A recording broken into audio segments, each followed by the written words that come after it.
I have some new tour dates I want to tell you about. We will be in Lafayette, Louisiana, Thanksgiving weekend on November 29 at the Cajun Dome, baby, down there in Poirier country. And we will also be in Beaumont, Texas on November 30 at Doggett Ford Park Arena. Get your tickets early starting Tuesday, August 13th at 10 a.m. local time with pre-sale code RATKING. General on sale begins Wednesday, August 14th at 10 a.m. local time. We will also be in Las Vegas, Nevada at the LSU USC opening weekend of football, August 30th and 31st.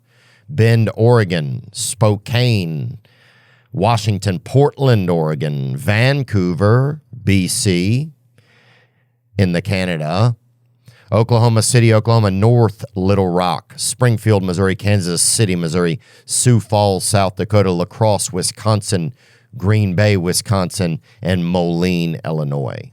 You can get all your tickets at theovon.com/TOUR.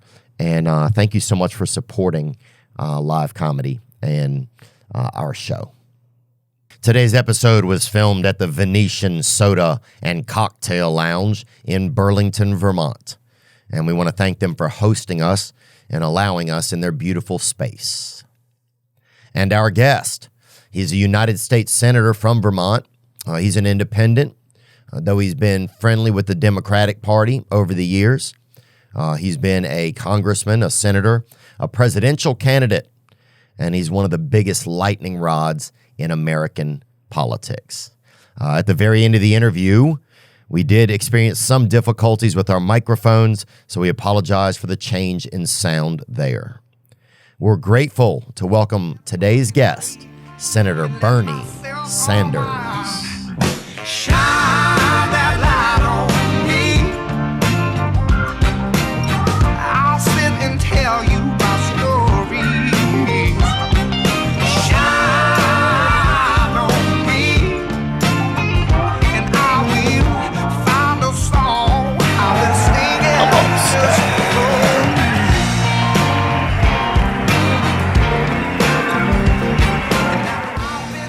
you. So do you travel the country doing these things? Yeah, mostly I traveled doing a stand-up comedy, but about 6 years ago, I started doing podcasting just in my kitchen at home.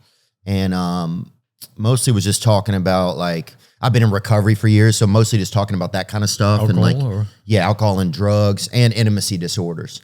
So a lot of that kind of stuff. And then we started having guests after about 2 years, and went on Joe Rogan a few times, and that helped boost the steam, you know. And yeah, it's been surprising since then, you know. Oh, congratulations. Thanks. It's made me grow up some, which is a blessing and a curse, you know. But yeah, and I just went to the Grateful Dead the other day with my brother, so pretty cool. You ever see the Grateful Dead? No. You remember, what was the first concert you ever went to? A name you probably wouldn't know.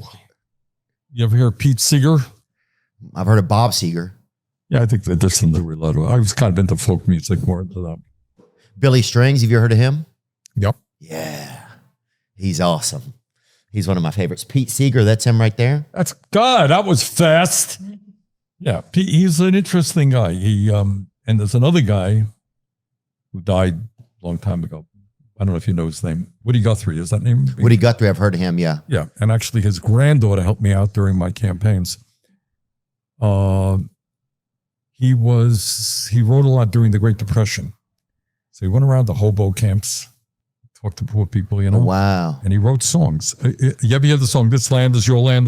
That's his song. Oh, wow. I didn't even think somebody wrote that. No, he was a great songwriter and a great singer. Woody Guthrie. Woody Guthrie. I'm going to have to tap into some of his stuff. Yeah, my brother and I went. You have a brother? You have a brother? I have an older brother, yeah. Yeah. You guys ever go to a concert together? Nope, I don't think we. He lives in Oxford, England. Yeah, it's fancy over there. It is. Well, yeah, but this.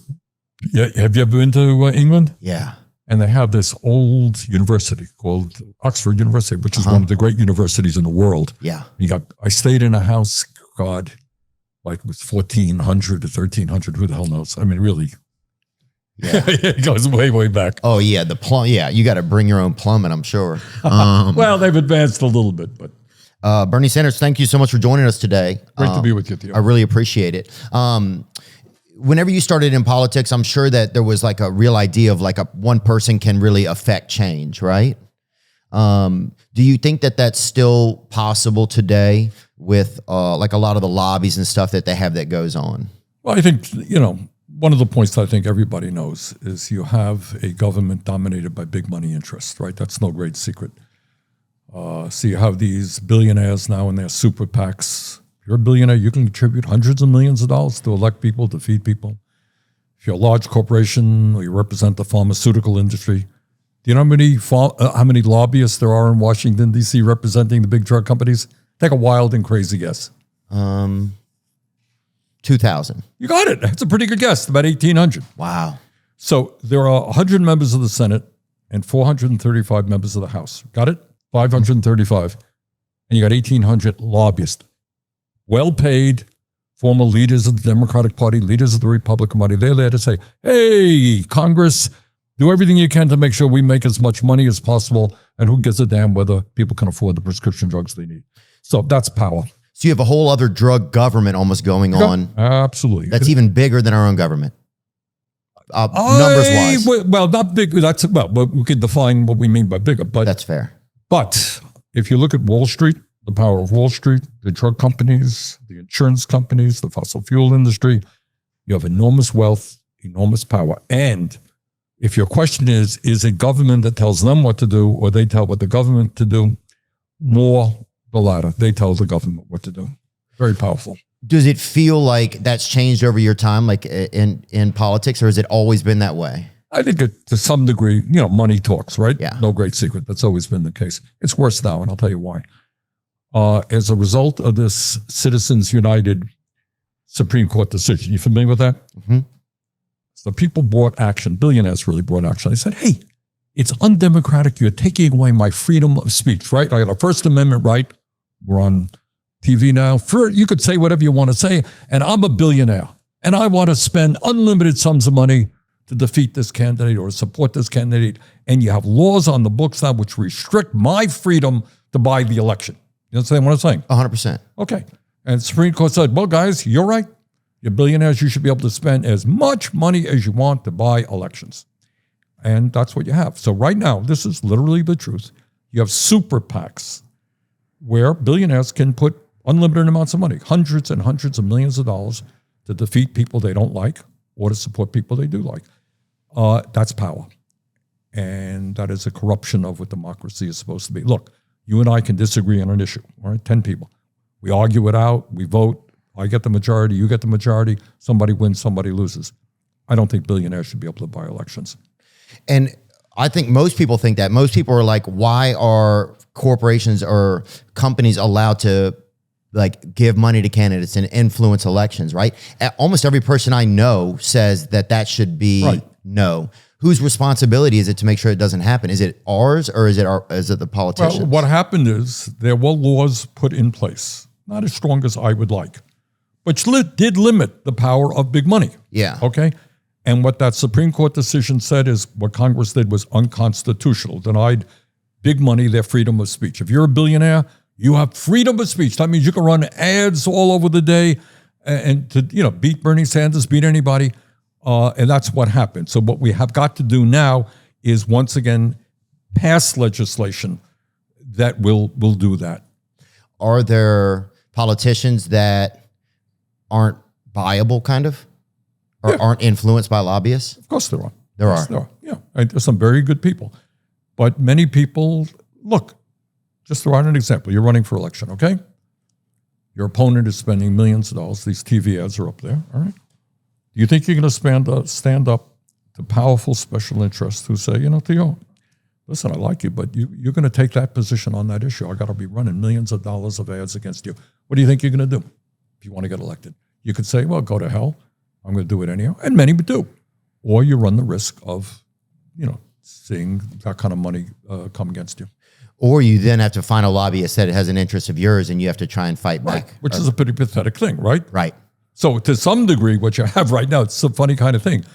It's, let's say you were running against me. It's not you against me. It's your moneyed interest versus my moneyed interest. That's what super PACs are. Yeah.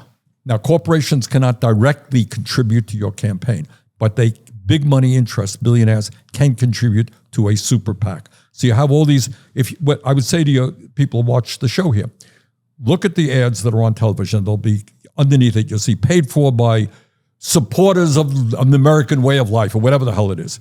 Understand that in most cases, these are billionaires putting money into a candidate. So the super PAC is kind of the loophole. Yep. Is how they do it. So it's not directly from them. Exactly. There are limits. All right, you wanted to contribute to my campaign. They're pretty stringent limits. You can't contribute. I think it's $5,000. Through a super PAC, you can contribute $100 million. Wow. That's a big issue. We don't talk about it enough. And then you can understand that if you're an ordinary person, who's going to listen to your interests, your needs, right? When billionaires are putting in this kind of money. Right. If the best I can help you out with is $5,000, you might show up and shake my hand, but when the rickshaw hits the road or whatever, you're going to be working for the big dogs for the cash. You got it. That's the way the system works. And how do we change that? Well, first of all, this campaign finance reform is a big deal. Just this one issue, and I'm glad you raised it. We got to do away with the Citizens United. We have to have restrictions. Okay. When I ran for president, the average contribution was $27. Okay. Roughly speaking, and we've got millions of people to contribute. So I think there has to be a real stringent limit on the amount of money that any individual can put into the political process. And I also believe that we should move to what we call public funding of elections. You're a candidate, all right? You want to run for governor, you want to run for senator. If you show that you have a certain amount of support, you got X number of thousands of people willing to put $5 into your campaign, you can be able to get public funding, and there's a limit at how much you can spend. These are not radical ideas. They exist in many countries around the world, actually. Yeah, it's pretty normal. Do you think that our election process is still democratic? Do you think it's still... Yes and no. I mean, you want to run for office. Can you? Yeah, you can. You got a certain number of signatures. But if you're going to win, and I have 10 times more money than you do, I will beat you 95% of the time. Wow. I mean, that's a fact, right? Right, 100%. You'll beat me. Maybe if you're really an exceptional candidate and I'm a real idiot, you will beat me once in a while. But by and large, the moneyed people will win. So if you're asking me, are we a democracy? In one sense, we are. All right, you can run for office. You can raise your issues. On the other hand, in terms of who has the real power, moneyed people do. And I use the term oligarchy. An oligarchy is a society where small numbers of very wealthy people control the economic and political life of the country. I think we are moving rapidly in that direction. Yeah, I feel like to me, it feels like almost privatized communism in a way. Right. That's a very good point. It's an interesting way of looking at it. Yeah, and I don't know exactly sometimes everything of what communism is and what socialism is, but sometimes that's how it feels. Well, let me give you an example. Can I pick up on your point? Yeah, for sure. Okay. I believe we are the only nation on earth, major nation, wealthy nation, that does not guarantee health care to all people. Okay? Get in your car, go 50 miles where you are sitting right now in Burlington, Vermont. You have a terrible automobile accident. You're in the hospital for a month in Canada. You know what the bill is when you come out? Zero. Nothing. Okay. Do you know how much the Canadians spend per person on healthcare compared to us? 1/2 as much. They spend half as much. You don't take out your wallet. If you get sick, you go to the doctor that you want. Okay. I believe in that type of system. They guarantee healthcare to all of their people. Mm-hmm. It's publicly funded the way we fund police departments, fire departments, and libraries. Okay. You got to pay taxes for it. But at the end of the day, it is less expensive for your healthcare. You follow what I'm saying? Yeah. Okay. Yeah, because you're a proponent for healthcare for all, right? I absolutely. And yes, and you always have been. And but how that system seems so rigged because you have like one of the number one causes of bankruptcy in America is medical debt, right? Yes. Unbelievable. Like people can't, they go in, they don't even know the cost. They sign an agreement that they're going to be billed later, right? It's like, and then they get the bill and it's astronomical and they spend the rest of their life literally a slave to the healthcare system or to the medical billing system or the dealing with their insurance, and not to mention they're sick. So the added stress of that It just feels like, that like something so much better could be done. Theo, that is so pathetic and so sick and so cruel. I mean, we did a hearing on this, and roughly speaking, and I know the viewers will think this is like hard to believe.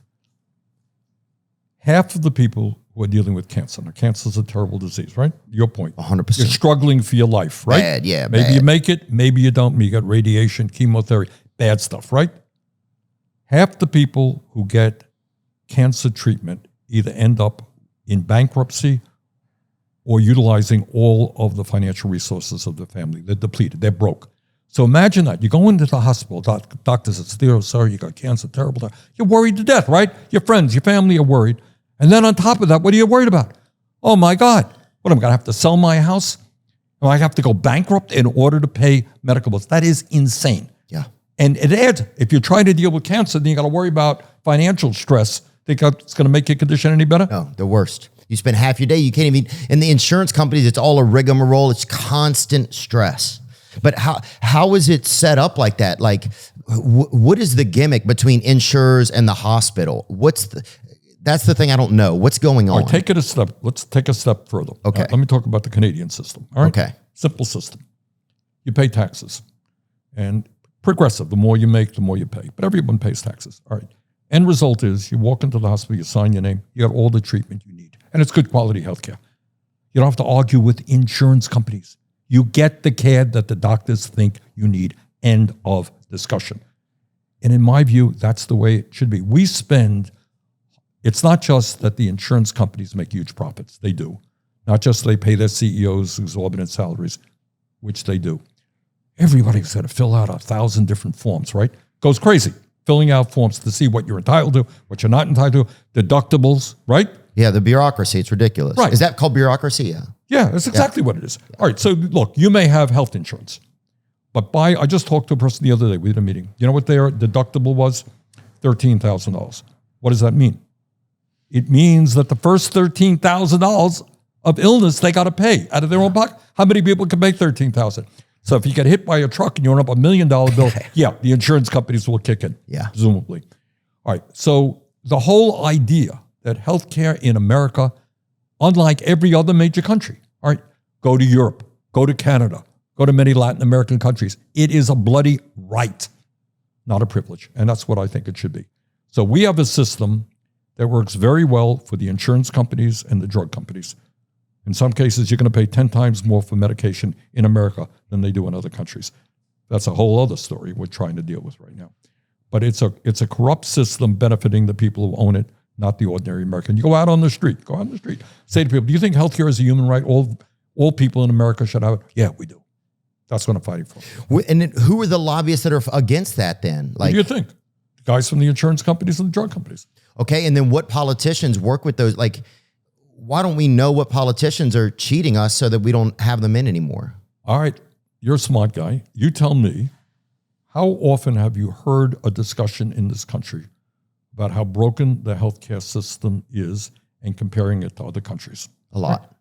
All right, you've heard a lot about this? Well, I mean, I think I hear a lot about, I look into it a lot. All right, you look into it, but how many people even know that we are the only major country on earth not to guarantee health care to all people? So when people say, oh, Bernie Sanders is a radical idea, he thinks everybody should have health care. Really? That exists in Canada, it's in France, in England, in Denmark, in Sweden, in every bloody country on earth, virtually, rich country. So it's not a radical Even Mars, I heard they have health care there now. I wouldn't be surprised. Now, some people would say that the argument against that would be that then there's less personal responsibility to take care of yourself, right? But do you really? But that would be in other countries anyway, right? That would be in anywhere. If God forbid you or I came down with a serious illness tomorrow, am I going to blame you for coming down with cancer? I mean, is that a personal responsibility? That's a good point. Yeah, probably not. That might just be kind of a ghost of an argument. And but to pick up on that point, what should one of the priorities of a good healthcare system be? It should be to try to keep people healthy. So it should encourage people to have good diet, to do exercise, to stay away from, addictive stuff, right? Mm-hmm. Do we do a particularly good job on that? Not so much. Because where do the insurance companies make their money? Hey, if you're really sick, pretty good. Yeah. We keep you healthy, not so much. Are they one of the largest lobbyist groups? Yep. Wow.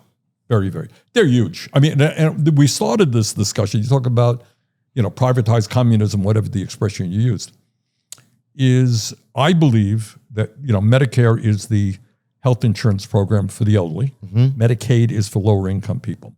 I think we should combine all these and guarantee health care to all people. But your point is that in the private sector, we are moving to a monopoly, and it's true. People like United Health, unbelievable site. United Health, to the best of my knowledge, has under contract or hires 10% of the doctors in America. Wow. Got that? One insurance company. 10% of the doctors. And so how would you even start to undo something like that? Like, what's a realistic path to reform, I guess? Thanks. Great question. Because I wrote the bill, I know the answer. Okay. All right. Right now, you have Medicare, which is a very popular program. It's life-saving to many elderly people. That was developed in the 1960s by President Lyndon Johnson. Okay, very popular program. You got Medicaid for the lower-income people, also a popular program. What I would do is, over a 4-year period, take Medicare. First thing you do is expand Medicare, because Medicare does not now cover dental, hearing, or vision. A lot of people can't afford to go to a dentist. Got me? Yeah. Okay. You expand it. And then you say, right now, to be eligible for Medicare, you got to be 65 years of age. Okay. First year, lower it to 55. So you're 57, congratulations. You don't have to worry about whether you have insurance on your job. You want to hear something else crazy about the private insurance system. You work for a big corporation, okay? They give you good health insurance. He works for McDonald's, virtually nothing, all right? That's pretty crazy. Where you work determines the kind of health care you get. Anyhow, so we go from 65 down to 55, 55 next year down to 45, 45 to 35, fourth year you cover everybody. Gradual absorption. So you have a Medicare system that covers all people.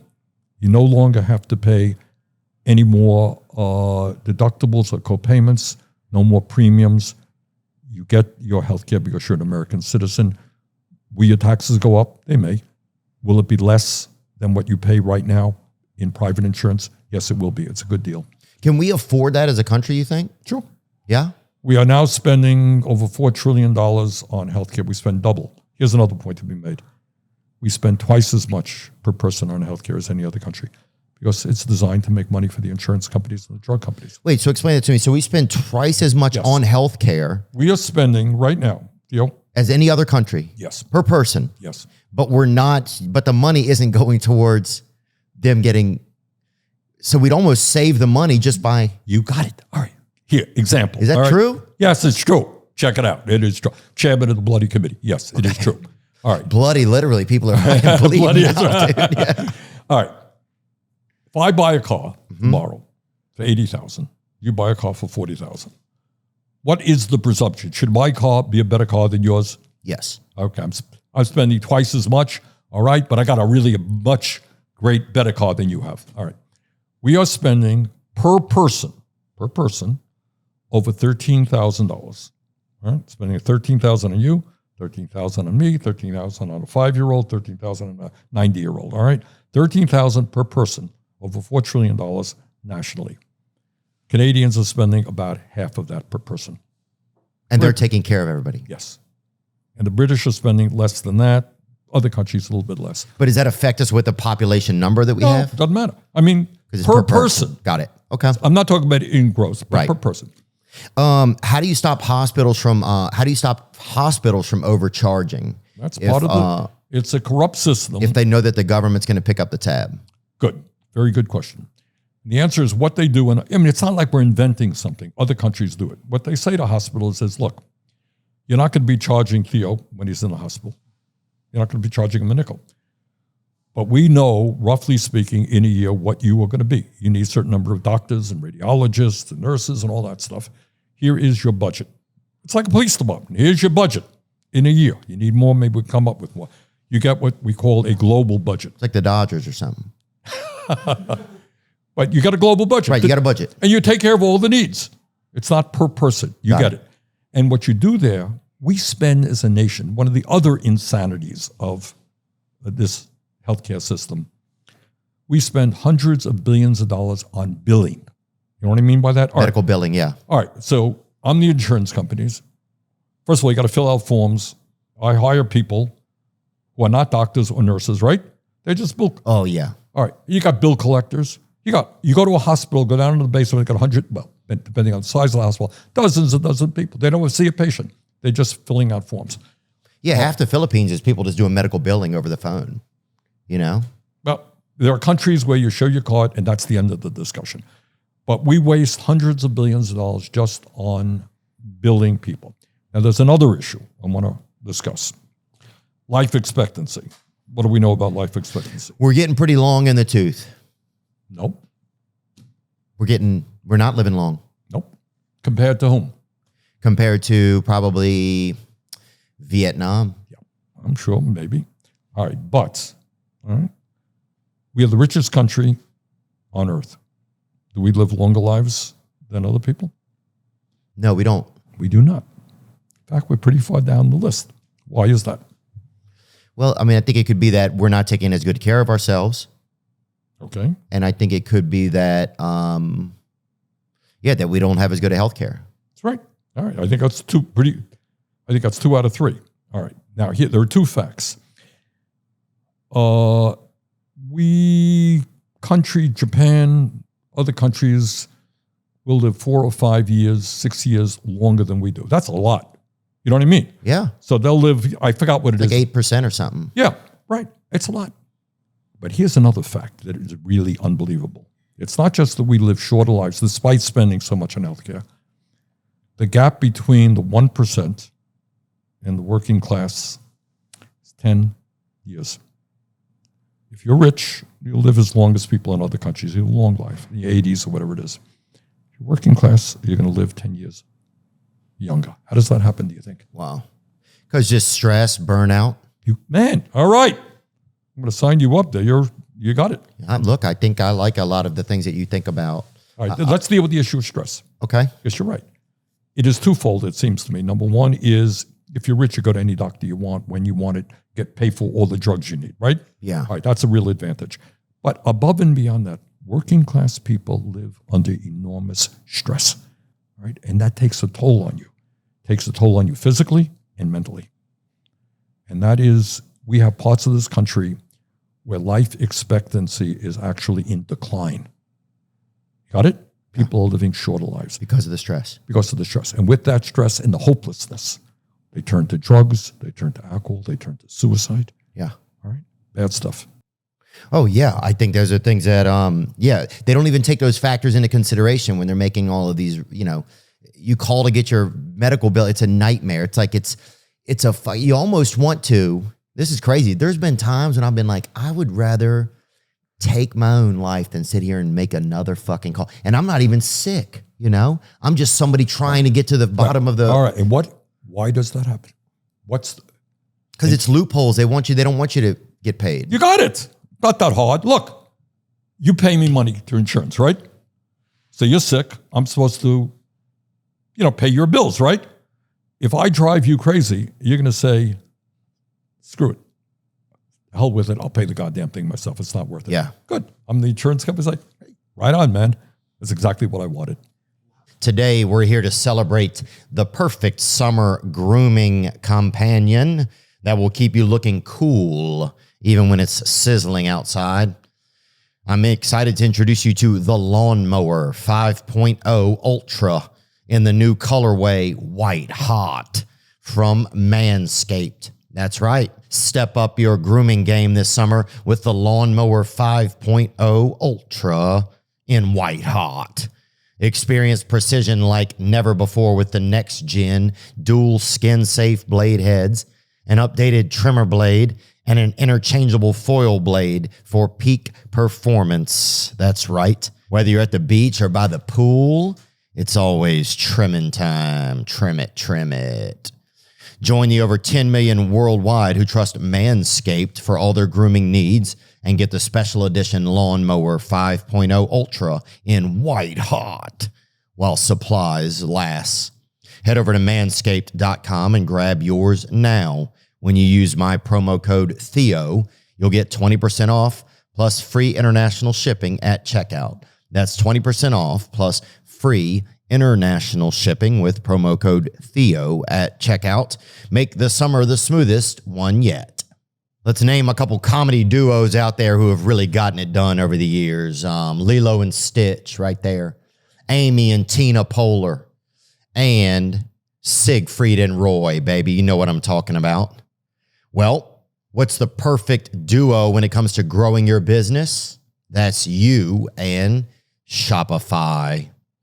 From the launch your online shop stage to the first real life store stage, all the way to the did we just hit 1 million orders stage, Shopify is there to help you grow. One thing I've loved about Shopify over the years is if your business grows or smallens, you can adjust it as you need to. So it's right there with you every step of the way. Sign up for the $1 per month trial period at shopify.com/Theo, Theo, all lowercase.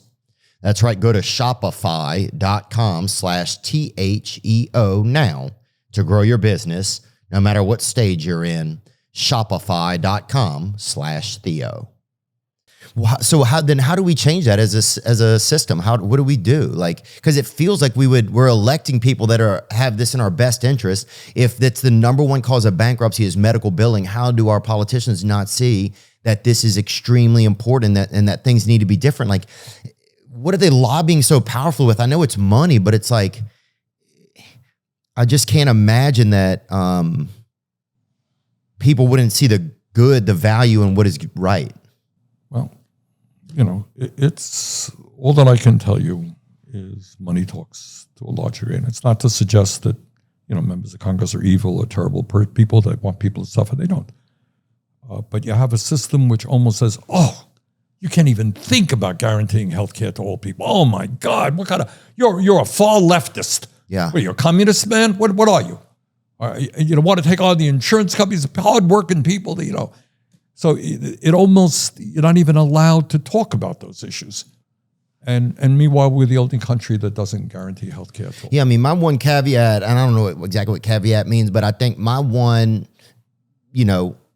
left turn on it would be, how much responsibility then are people going to just have totally less responsibility and just be taking pills? I don't know. Maybe that's just a crazy thought, but if it's not happening in other countries, then maybe that's a good example that it wouldn't happen here. It is an issue in other countries. For example, all right, you're a lonely older person. Maybe you're living by yourself. I'm feeling lonely. Maybe I'll go to the doctor, right, when I'm not really sick, right? Oh, yeah, for sure. Will people abuse it? Yeah, so what? I mean, it happens, and you try to discourage that. So no system is perfect. Right. But the bottom line, as Americans, we have to answer a very simple question. Is healthcare a right of all people, whether you're rich, poor, medium, whatever you are? I think the answer is yes. Well, I think especially when you start to look at other places that we spend our money, it would be very hard not to say this. We should certainly spend it there first. Good. It's just fucking unbelievable that we're this powerful of a country and we don't have it's like we lost our emotional. That's a good point. And I'll tell you something else. Let me get off of healthcare for a second. Okay. Well, before we get off, I know that you guys have a bill, because I have a group that I've worked with, done volunteer stuff with, called Power to the Patients, right? Good. And it's notating the prices of, like, say you get an MRI, like the hospital now has to let you know that the MRI is $700, so you can call the hospital down the street and see that there it's $550, so you can make a choice, so you know up front. That's good. So you're not getting a $10,000 bill later on. You got it. It's called the transparency bill. Transparency bill. And is it passed yet or no? No, it has not. I'm working with it with a guy named Senator Braun from Indiana, who's a Republican. Good guy. And look, it's exactly the issue. People walk into an emergency room. They walk into a hospital. Do you have any idea? Here, Theo, this is what we're going to do for you, blah, blah, blah, blah. And you come out and you drop dead because you see a bill of tens of thousands of dollars, right? That's the crazy part. Yeah. I mean, people go in surgery. They come out hundreds of thousands of dollars in debt. It is. It's insane. All right. And the point is, look, I should have the right to know. You want to hear? You think it's crazy? Let me tell you how crazy. It's even crazier than you think it is. Okay. Okay. You have Blue Cross insurance. I have another insurance company. Same hospital. You go and get an MRI. Your insurance company will pay $500. My insurance company pays $700. So even in the same hospital, for the same treatment, the price is different, not to mention different hospitals. Yeah. Well, it's just wild that they can do that. It's almost like I'm going to go to the grocery store. I'm going to get an apple, right? I'm going to eat it. And then after I eat it, you're going to tell me how much it costs. You got it. That is and they're like, it's $400. You're like, where, is it from the Garden of Eden? You know, like, but it's where even is worse. this? You're exactly right. But it's even worse because you had to go to the hospital. Right. Right. Yes. It wasn't a choice that you made. I know you guys had launched an investigation, even because this is kind of current, about Ozempic, right? And the cost of Ozempic in different countries. Because I was dating a girl, or not dating, but we met up a couple times at night or whatever. And it's like she was leaving one morning to drive to Mexico to get Ozempic. And I'm like, what are you? You're just driving in the middle of the, at 5 a.m. to go to, what's going on? And she's like, well, it's just way cheaper there. And I'm like, but is it as regulated? I don't know. But I know that in some countries, the prices on it are so different. Like in Canada, it's $150 something. Got it. And in America, it's 700 and something. Close to $1,000. It's close to $1,000 for a diabetes medication. I know some people use it for, kind of weight loss. Yeah, weight loss, or look the way they want, spring break or whatever. But that's crazy. Why isn't it just the same? Is it because they know they can charge us more because we have more money? That's half of it, but only half of it. That's a great question. Thanks for asking it. All right. It's what my committee deals with every day. We've had, by the way, some success in the last few years, and the Biden people have done a good job on this. All right. Why is it that, I want to make sure I'm right here. Well, certainly in Canada, it's about $150 for Ozempic. Mm-hmm. Here it's $900, close to $1,000. Why is that? What the Canadians do and what countries around the world do, what makes common sense, they purchase a lot of the drug, right? All right. So they sit down with the drug companies. They say, look, we have hundreds of thousands of people going to use your drug. We're going to sit down and we're going to negotiate a price, right? Right. Of course, certainly after a few months, you should be able to see the averages and make a good business choice. Yeah. Right. I mean, if you're a businessman and you're buying something from me, you're buying, thousands of items, I'm going to have to give you a discount if I want your business, right? Certainly. All right. That's the way the business works. So that's what every country on earth does. They sit down with the drug companies. Some do it more stringently than others. Up until very, very recently, there have been no requirements, zero, for the drug companies to negotiate anything. So they come in and they say, they have the board. What do you think we can get, Harry? Sitting around their board of directors. Well, actually, I think you can get $10,000 a year. I think you can go high. They can get $20,000. Look, we get what the market will bear. The government has no power. Wow. Charge them anything you want. That's what they do. So you got now, it's not just Ozempic, in which we pay in some cases 15 times more than European countries. It's all kinds of drugs. So the answer to your question is, up until recently, and the Biden administration has done a good job of this, there have been no capabilities of the government, Medicare, anybody else, to negotiate prices. They charge you anything they want and as much as they possibly can. What we did is part of a bill called the Inflation Reduction Act, stupid title to the bill, but that's what it was, finally have that the drug companies are going to have to sit down with Medicare and negotiate prices. They're going to be announcing some interesting results pretty soon. Mm. So for the first time, there is the beginning of negotiating prices, and it will lower prices. Second of all, what we've done on my committee, a lot of people have asthma, and they use inhalers. I don't know if you know anybody using an asthma inhaler. Yeah. All right. 10 times more expensive in the United States. So we kind of shamed some of the big companies. They lowered it down to, some of them, to $35. So making some progress on lowering the cost of prescription drugs. But to answer your question, up until a couple of years ago, drug companies could charge any price they wanted for any reason. Mm. And now, and that could be changing with the Inflation Act? Yeah, Inflation Reduction Act. What it basically says is the 10 top selling drugs, they're going to have to come then and sit down and negotiate with Medicare price. That is, by the way, what the Veterans Administration does. The VA in America does a good job. Yeah. They don't pay outrageous prices. They negotiate, and that's what Medicare is beginning to do. Yeah, if you can't breathe, I mean, yeah, you're almost a fish if you can't breathe, Let's talk about some politics. Oh wait, and the price transparency, that's happening now. Like people have to show their prices, or they don't. No, they don't. We still haven't passed that bill. Okay. Do you think it's going to happen? It's a popular bill. I think we have a good shot to get it done. Yeah, that's cool. Yeah, man, it makes me just sick because somebody's already sick, and You're you right. know they're sick. Like if it were your family member, what you want them to just sit there and just be angry? They're on the phone every day, then they don't have any energy for their own family. It just You're right. You're absolutely right. I just can't imagine choosing, especially when you're already making a ton of money, choosing to make a little more money. What do you need? But now you're raising even another issue. What do you need? You're talking about corporate greed here, but that's another issue. Yeah, I know you hate it. And we all hate it. I think America's at the point where the screw has been turned so fucking tight that I think, it starts to create radicalization, starts to create a lot of stuff.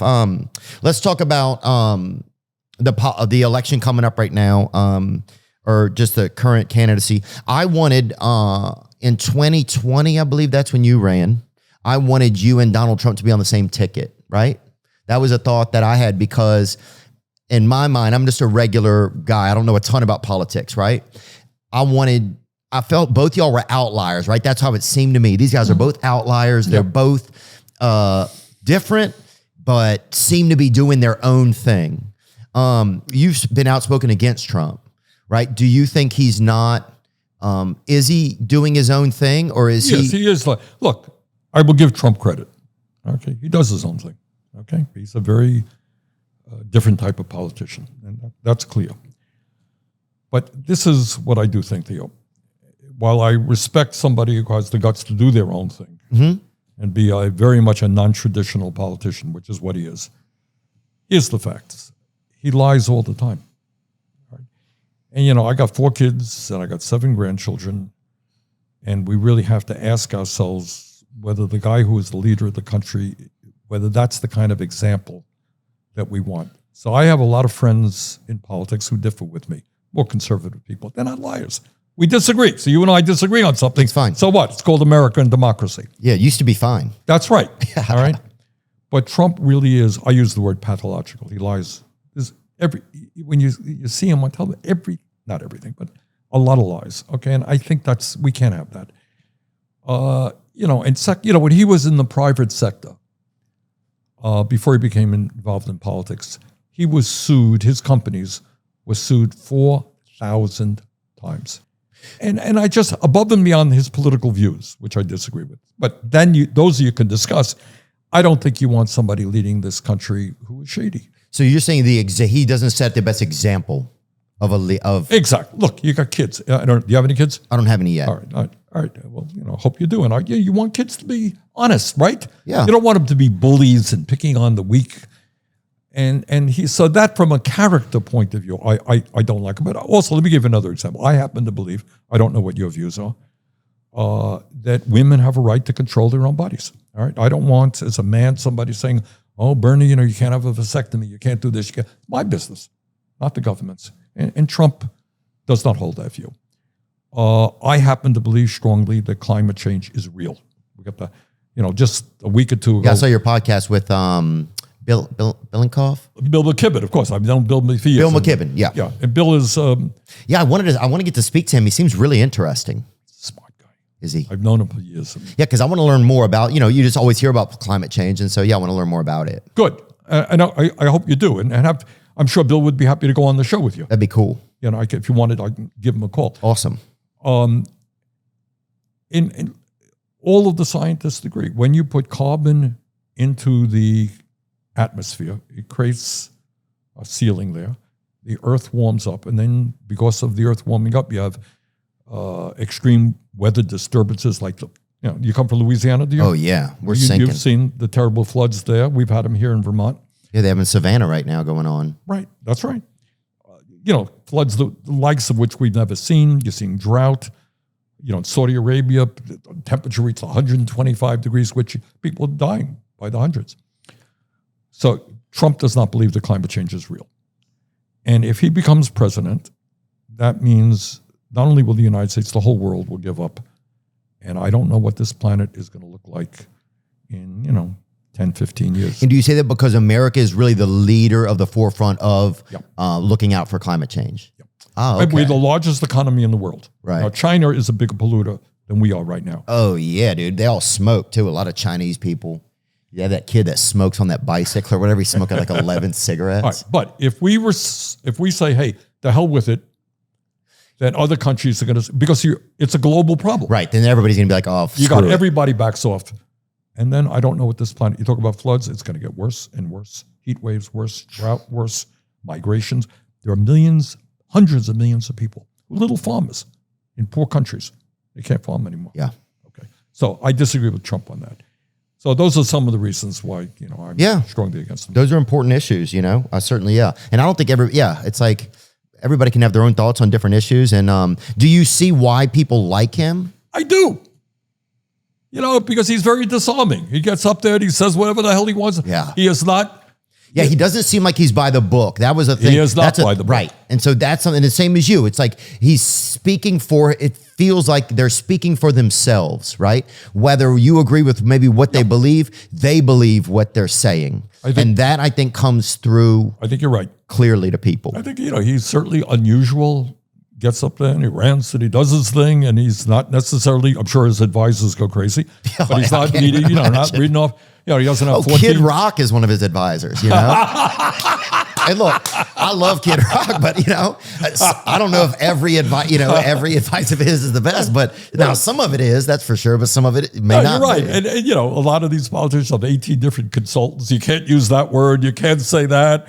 And he's that not makes like it that. miserable. He's not like that, right? And people find that appealing. I get it. But, again, I don't think you could have a pathological liar or somebody who doesn't believe in women have the right to control their bodies, who doesn't believe in climate change. I think that's bad. And by the way, I'm not quite so sure how much he believes in democracy as well. Yeah. Well, and look, that's how you feel, and it's important. And you've always had your own feelings, and I appreciate you always having them and sharing what they are. Did you feel like whenever the people tried to assassinate, did you think it was deeper than that? Or do you think it was just some Reddit jockey just on a roof? First of all, it was horrible. I mean, I disagree with Trump on everything, but the idea of people assassinating Trump or anybody else is... it's crazy. It's crazy. It is horrible. And I can't give you the words. It's just terrible. We cannot have that in American politics. My own guess, and I'm not an expert, I'm sure there are a lot of, conspiratorial theories that are out there. I think you have, we've seen it before. You've seen seemingly normal people walking into schools with guns doing horrible things, right? Yeah. And I think you had, for whatever reason, I don't want to even speculate why this young man did what he did. But you just think it was a young man who that was it. That's what the evidence seems to suggest so far. Right. But you didn't hear anything else. You guys don't hear anything else as Congress people. You don't hear anything deeper than that. I don't know any great secrets that you don't know. Yeah. Do you think that Kamala Harris is the best person to run against Donald Trump right now? Well, she is the person, and that's... And that won't change probably, huh? No. She'll be the Democratic candidate. And, I've known Kamala for a number of years. Not best friends, but I've known her. Mm-hmm. She was in the Senate for a short period. She's very smart, and she's determined. I mean, above and beyond her views on the issues, which I, support most of them, not all.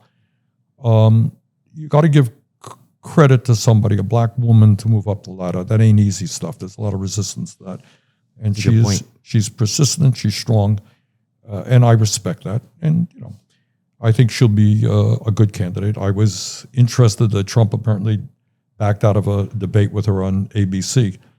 And I wouldn't, I have debated her, as a matter of fact. She's tough. She's tough.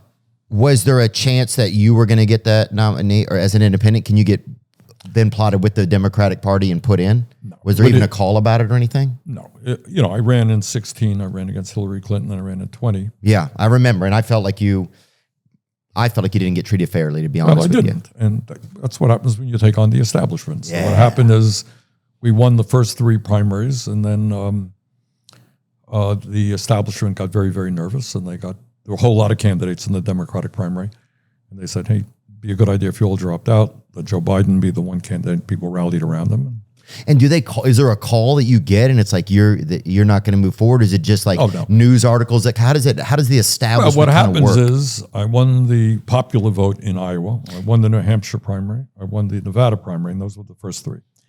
And then front pages of the New York Times, Democratic establishment very nervous. Bernie Sanders could win the whole. We were doing very well in the polls, and I think behind the scenes, people thought there were like 15 different candidates. And they were splitting up the vote, and that's how I was not necessarily getting over 50%. I was getting more than other people, so I was on the way to victory.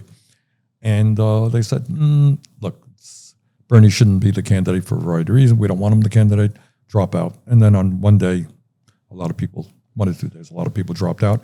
It was Joe Biden and me, and Joe had a lot of support, and all these people came behind him, and that's what happened. Let me also say, having said that, Biden is a friend of mine. I think he has done a very good job over the last 3.5 years.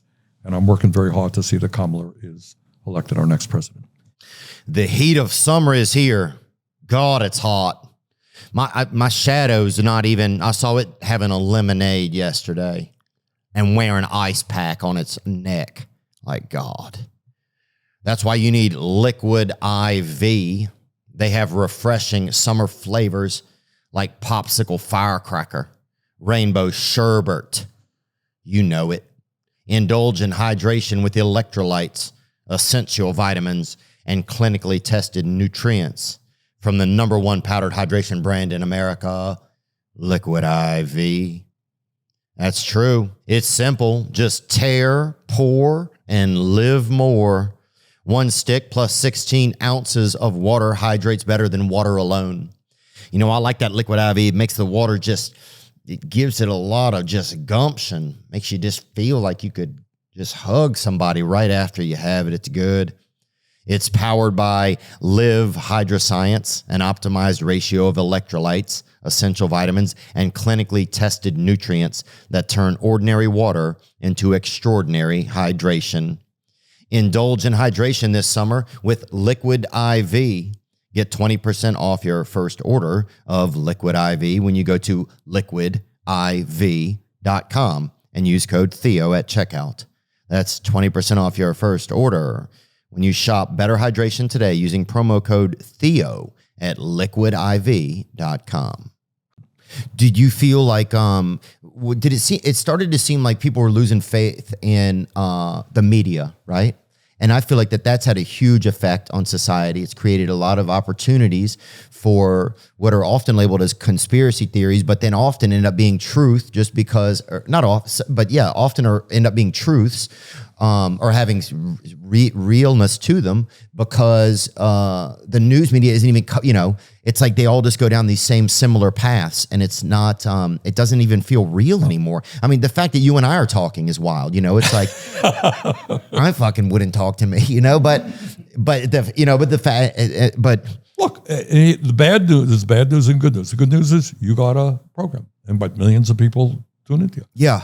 And part of that is that people do not necessarily believe CBS, NBC, ABC, or even Fox or anybody else. And so let me tell you what I think about that. Because I think you're touching on an important issue. We talk about healthcare, you talk about media. You have about 8 large media conglomerates, Comcast and all these guys. They're huge. Serious. Exactly. They own, people turn on their Clear Channel. You got it. They're huge. They don't own one station. They own radio stations. They own TV stations. Miserable. They own movies, producers. So these are owned by very large billionaires, big companies owned by billionaires. And they will discuss issues from here to here. All right, I gave you an example about Medicare for all. We should be having a tremendous discussion why we're the only country on earth not to guarantee health care. It doesn't take place on television. We should be talking about massive income and wealth inequality. There are 3 people in America who own more wealth than the bottom half of American society. Think that's appropriate? No, sir. Okay. I think there should be a limit on how much a person can earn. Okay. To be honest with you, maybe, some millions, but I don't think it should be billions. Someone should. I agree with you. I agree with you, actually. And I think most Americans would. When's the last time you've seen that discussion on NBC? It ain't going to take place. All right. We have. But that's what the people want, though. Yes, that is exactly. And that's why you're a success and why other people with very limited resources, if you like, because you don't see that type of discussion. I just did a poll. My campaign did a poll just on these issues. Talking about issues that working class people want and need that are almost never discussed in politics or in the corporate media. And the answer is people are hurting. They want change. No one's talking about it. Yeah. Yeah, it's heartbreaking. It's like, I don't know, the people don't even get thought of anymore, it feels like a lot of times. And here's the toughest part, I think, Bernie, is as a person who, has felt like in their life, maybe their father died in a war, their grandfather died in a war, and they've tried to pay their taxes and be a, considerate person in their town or their country. After a while, those good people starts to erode a little. Because they don't feel like, and they lose their sense of purpose, man. When you lose the fabric of your society, a lot of people, that's how they didn't even realize it. A lot of us don't even realize we identify as an American. And when you realize, well, America, it's nothing, but it's a shell LLC for fucking big corporations. Then what am I? I'm just a idiot, and you almost feel ashamed of yourself, or you can, anyway, I don't know. A lot of that stuff I just don't see how people think that that's good or how you're going to still be able to get people to buy in. Theo, I think you said it better than I did. I agree with you. I think a lot of people are ashamed. They're giving up. They're hurting. Yeah, and many of these people have fought and died, or their families have fought and died in wars, and they're good people. And maybe they're nurses and they're business people. Yeah, anything, crossing guard, mailman. Right, exactly. They believe in their community. Yeah. And meanwhile, they're getting ripped off by people on top politically and economically. Well, even the radio, like you're saying, it's like you used to have like a newspaper and you read, and it meant something. Your community meant something. It used to be that your grandpa worked at the factory and they made the table that you have in your home. And so everything had a story to it. There's some connection. And now it's like we're buying stuff from countries that they're making it. They don't care. We're using it. We don't care. There's no story. Nobody has any there's no thread, the thread just gets thin. That's a very profound point you just made. And so how do we get it back, It ain't easy. Yeah. But I think but I think you hit the nail on the head. People are, you're in Vermont, which is one of the smallest states in the country. It's a very rural state. Beautiful. Burlington is the largest city with 40,000. I used to be mayor here, But you go into small towns, everybody knew everybody. Often they were dairy farmers. We had a lot of dairy farmers. People work really hard being a dairy farmer. Oh, yeah. I used to work at Cold Stone Creamers for a while. So not the same, but I get it. All right, but milking cows, 5 o'clock in the morning on a cold winter day ain't easy work. But there was everybody knew each other. Nobody cheated each other. There was a sense of, then you have town meetings once a year and people argue about the school budget and all that stuff. And we are losing that big time for a lot. Maybe next time we'll talk about that. But we're losing that, as you indicated, for a lot of reasons. And if we don't get it back, I worry about the future of this country. Yeah, we can. That is kind of a bigger topic. I've heard you talk about the 32-hour work week, man. It's intriguing. Second I heard that, I'm like, I'm in. I tell you, it got a lot of response. Yeah, I think there was a poll. I don't know if it was a Newsweek. I don't know where it was that. Yeah, the 32-hour work week. And one of the reasons behind it is why. Okay, here's why. All right, let me back it up a little bit. Okay. All right, I'm going to ask you a question. Are you ready for a tough question? Let's do it. All right. Over the last 50 years, massive changes in technology, right? 50 years ago, they didn't have this stuff. Worker productivity has gone way up, right? So you're a worker now playing with technology, machinery, whether it's a computer, whether it's factory technology, you're producing a lot more, correct? Mm-hmm. In terms of real... you're producing more because you have machines that can help you. Exactly. Got it. Okay. Right. Much more, by the way. Right. Okay. So a machine can do the work of 30 men in a day. You got it. Whatever it may be. Okay. Despite all of that, increased worker productivity, is the worker of today in real inflation accounted for dollars making more or less money than that worker was doing, or a similar type worker 50 years ago? What's the answer? I would say less. So less based on inflation and everything. The workers making less now than they were then. In real dollars. Yeah, we're called real dollars. Inflation accounted for dollars. Real dollars. Okay. How insane is that if that worker is now producing so much more that he or she did. Oh, I see what you're saying. So now if a worker is operating a machine and that machine is doing the work of 20 workers, then why isn't there some benefit to the worker? You would think that guy's making, is making more money, right? Hey, you're producing a lot more. Yeah. Or widgets or whatever. Yeah. 100%. Okay, got it? Mm-hmm. Okay, making less. Where did all that money go? Well, who benefited from Oh, the big dogs, right. Oh, that same period of time, there was a study that there was a 50 trillion, untypical, redistribution of wealth to your bottom 90% to the top 1%. So, getting back to the 32-hour work week, it's a simple idea. If you are a worker producing a hell of a lot more than was the case 50 years ago, you should benefit from that increased technology. And one of the breakout people, as you mentioned a moment ago, living under a lot of stress, right? If you can lower that work week without loss of pay. Right, so you're saying that there needs to be some kickback to them because that's if everybody's earning more, if the company's earning more. Yeah, some of the greed, it's just scary, man. I don't know. Yeah, it's just scary. I want to get into, but what about, would you have to raise the pay of people then? Oh, I guess you would because they're... Yeah, but if you reduce, what you're doing here is reducing the work week, which is from 40 to 32, which, by the way, has not been changed since 1944. Yeah, and that's when people had to do crops and everything. Yeah. Yeah, people were snitting by lightning bug. So we are a much wealthier nation now, but I want that wealth to be distributed a little bit. Yeah. By the way. Yeah, come on, that was... We're almost done. Yep. Okay. Just one more issue I want to ask, and it'll be quick. Last question. If you were to look at, if there's somebody out there today who's like a guy who you were, who wanted to see change, who, started protesting on campuses and got involved and became a mayor and wants to get into politics and really thinks that they can make a difference, what path do they need to try for themselves now with so much lobbying and stuff going on? Like, what would you tell them? All right, first of all, what you're involved in is some politics but change. And being an elected official is one way to bring about the change. That's not the only way. Dr. Martin Luther King Jr. was never elected anything, right?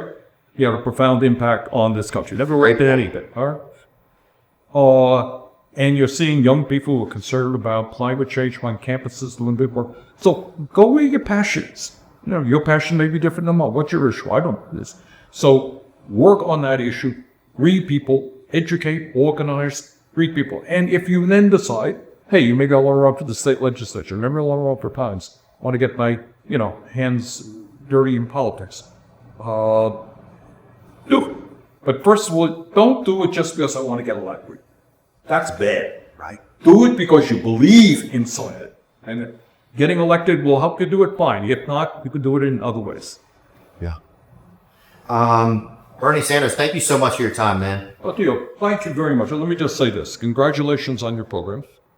And what programs like this do, I'm on TV a lot. I get 7 seconds to make a point. Can't make it 7 seconds. So we argue, you can have a serious discussion about serious issues is really great. I thank you for the opportunity and thank you for what you do. Thank you. I've always been a proponent and thank you for just being an outspoken person who believes in things and moves forward with those beliefs. Now I'm just floating on the breeze, and I feel I'm falling like these leaves. For 50 years now, hip-hop has been a reflection of culture and society. That includes stories of struggle and pain, social injustice, racial inequality, the marginalization of communities. Today, we confront a healthcare system that has been rigged against all of us. Hospitals force patients to sign contracts for services without ever showing us actual prices, stifling competition, overcharging without accountability. And if we can't pay, these same contracts allow them to take everything we own, creating so much fear that millions and millions of Americans refuse to enter our hospital, putting our health and our lives at stake. This is an American humanitarian crisis. We love our nurses, and we need our doctors. But hospitals and insurers rigging a system to make profits off of people that's in struggle is unforgivable. We demand prices and transparency in healthcare. Power to the patients.